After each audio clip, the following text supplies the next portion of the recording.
The current state budget does increase K-12 aid to public schools. Yeah. Does it increase it enough, or would you in the next budget cycle want another substantial increase? Yes. How would you pay for that? First of all, why do we need another big increase? Yes. How would you pay for it?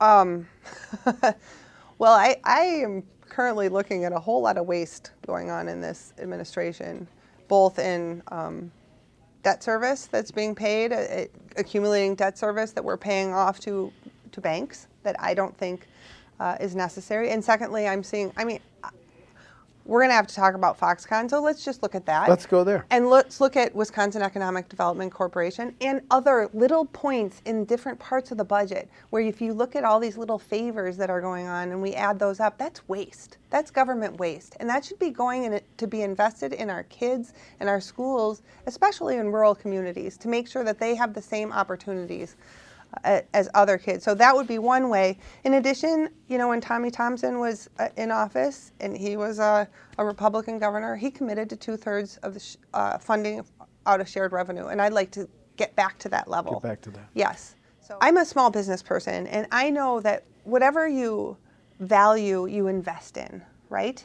And so what does it tell our kids and our teachers if we keep, this is what's been going on for the past 8 years, taking, and then right before the election, we'll sprinkle some crumbs around.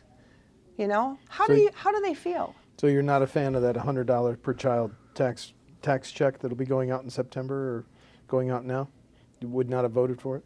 I would not have. Well, no, I would not have voted for it. I actually don't know. That people are having such a hard time, but that $100 really doesn't make a whole lot of a difference. Okay. So it's a little bit insulting to be throwing crumbs like that. I don't know how I would have voted on that, but I wish it wouldn't come up in the first place because we don't need to have that kind of crumb sprinkling,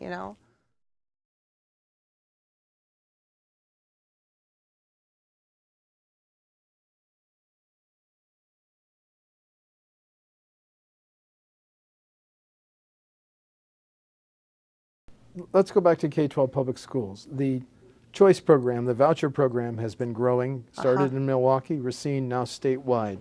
What's your position on the choice program? Get rid of it. Get rid of it entirely? Yeah. Okay, just wipe it out. Wipe it out. There's much better ways. If we want to have high quality public education, you know what the number one way to do that? Get parents into the schools, involved in the schools. That's absolutely number one. Both of my parents were, my own parents, were public school teachers. So I grew up in a household of public school appreciation, and I really understand how hard those folks work. If you want to have good public schools, you need them to be community centers and family basis, and we don't have that anymore. And so we need to get back to that.